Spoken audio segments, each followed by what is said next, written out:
प्रधानमंत्री सीरीज 5, जिस इंदिरा गांधी को जेल भेजना चाहते थे चरण सिंह, उन्हीं के समर्थन से बने प्रधानमंत्री। 1 महीने में गिरी सरकार। चौधरी चरण सिंह। भारतीय राजनीति में चौधरी चरण सिंह के नाम ऐसे प्रधानमंत्री का रिकॉर्ड बना जिन्हें पद पर रहते कभी संसद का सामना नहीं करना पड़ा। आज प्रधानमंत्री सीरीज में जानते हैं चौधरी चरण सिंह के पीएम बनने की कहानी।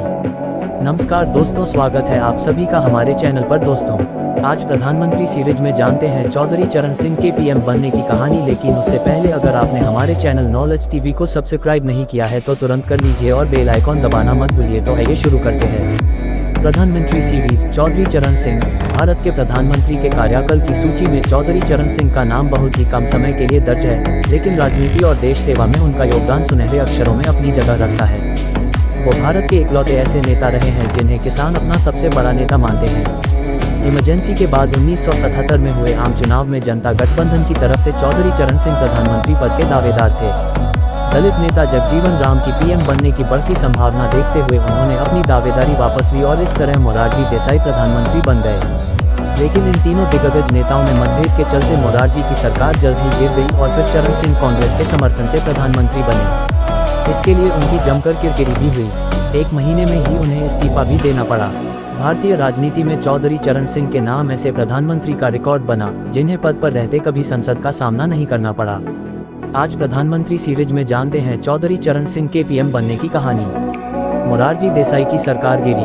1977 में इंदिरा सरकार को उखाड़ फेंकने के बाद गठबंधन की सरकार तो बन गई, लेकिन कोई भी नंबर 2 पर काम करने को तैयार नहीं था।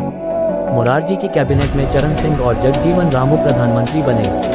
जगजीवन राम को रक्षा मंत्रालय मिला, वहीं चरण सिंह को गृह मंत्रालय दिया गया। लेकिन इन तीनों नेताओं की आपस में बिल्कुल भी नहीं बनती थी। मोरारजी देसाई के बारे में चरण सिंह की राय थी कि वे डू नथिंग प्राइम मिनिस्टर हैं। उनकी शिकायत थी कि मोरारजी खुद फैसला लेते थे और किसी की सुनते नहीं थे।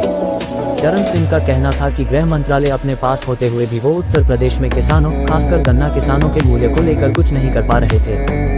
वहीं इस मामले में मोरारजी को लगता था कि चरण सिंह अपनी पार्टी के लिए यूपी के किसानों से पैसे वसूलेंगे और वो अपने व्यक्तिगत हित के लिए किसानों का पक्ष ले रहे हैं। दोनों नेताओं में इस कदर मतभेद थे कि दोनों का साथ काम करना मुश्किल हो गया था।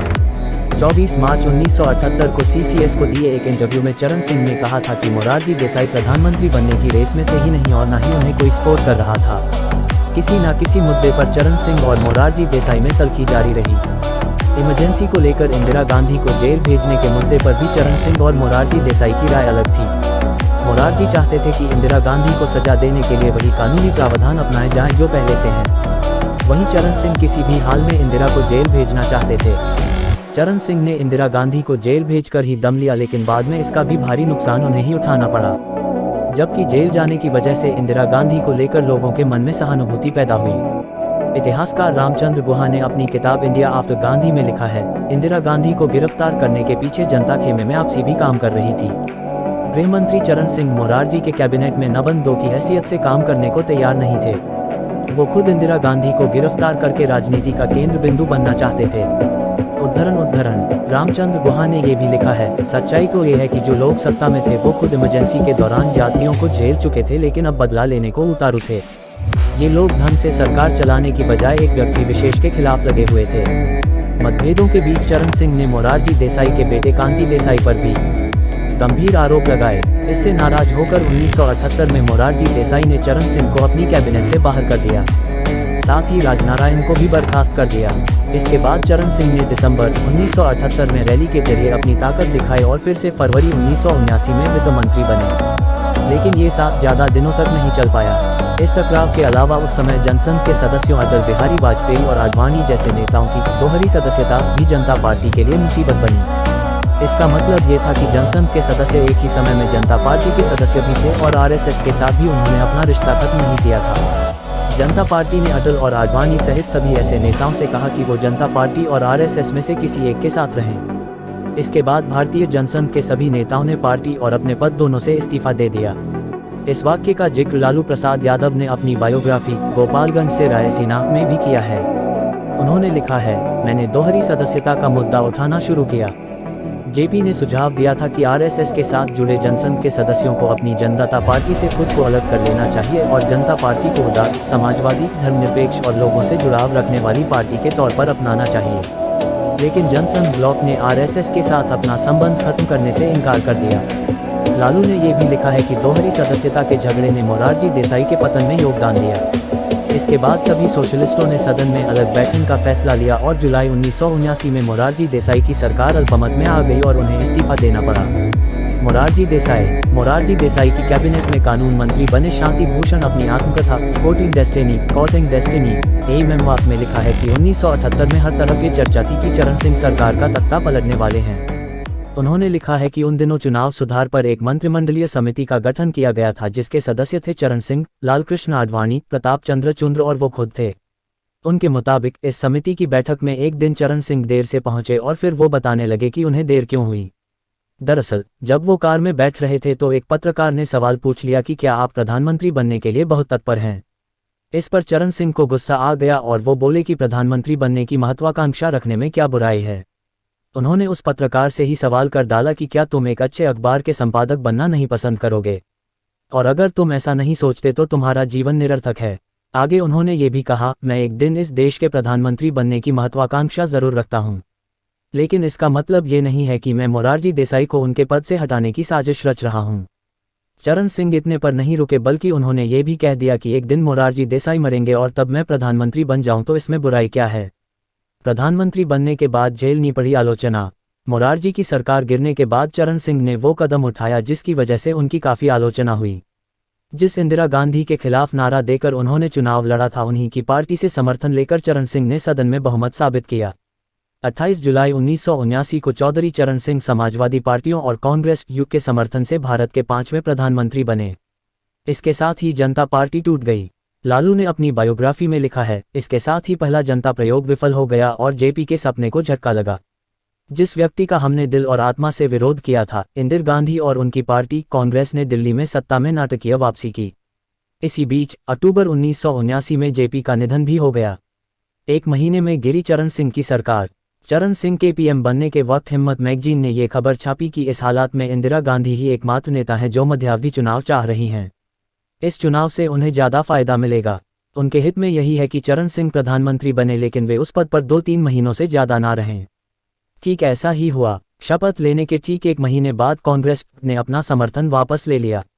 इसके बाद चरण सिंह को इस्तीफा देना पड़ा। उन्होंने बाद में कहा कि वो इंदिरा गांधी से ब्लैकमेल नहीं होना चाहते थे, इसलिए इस्तीफा दे दिया। इसके बाद राष्ट्रपति के पास मध्यावधि चुनाव ही विकल्प दिखा। कुछ ही दिनों में फिर 6ठी लोकसभा भंग हो गई और मध्यावधि चुनाव का ऐलान हो गया। चुनाव आयोग को चुनाव की तैयारियों के लिए समय चाहिए था, इसलिए करीब 6 महीनों तक चरण सिंह ही प्रधानमंत्री बने रहे। Professor Paul R. ब्रास ने अपनी किताब एन इंडियन पॉलिटिकल लाइफ, चरण Singh and Congress politics 1967 to 1987 में लिखा है कि उस वक्त राष्ट्रपति ने चरण सिंह को मोरारजी देसाई के साथ समर्थन लेकर एक स्थायी सरकार बनाने की भी सलाह दी थी, लेकिन इसे चरण सिंह ने नहीं माना। चरण सिंह चाहते थे कि चुनाव हो। ब्रास ने लिखा है, चरण सिंह ने तब राष्ट्रपति से ये भी कहा था कि उनके पास सदन में 295 सांसदों का समर्थन प्राप्त है, जिसमें से 97 जनता एस्ट से थे। 1980 के आम चुनाव में सबसे बड़ा झटका खुद चरण सिंह को लगा। जनता पार्टी और जनता पार्टी सेक्युलर 41 और 31 सीटों पर ही सिमट गईं। वहीं इमरजेंसी के महज 3 सालों में ही कांग्रेस को जनता ने 351 सीटों के साथ बम्पर जीत दी। इस चुनाव में इंदिरा गांधी ने लोगों से इस आधार पर वोट मांगा कि सिर्फ वही स्थायी सरकार दे सकती हैं। वहीं जनता पार्टी के आपसी मतभेद की वजह से उन्हें भारी नुकसान हुआ। उस वक्त ऐसी खबरें छपी कि इंदिरा गांधी की तो एक आरोपित छवि है, लेकिन जनता पार्टी के नेताओं की तो कोई छवि ही नहीं है। इसके बाद 1980 में एक बार फिर इंदिरा गांधी प्रधानमंत्री बन गईं। चरण सिंह के बारे में आज भी जब किसानों की बदहाली और उनकी दिक्कतों के सवाल अनसुने किए जाते हैं तो बरबस ही चौधरी चरण सिंह की कमी जुबां पर आ जाती है।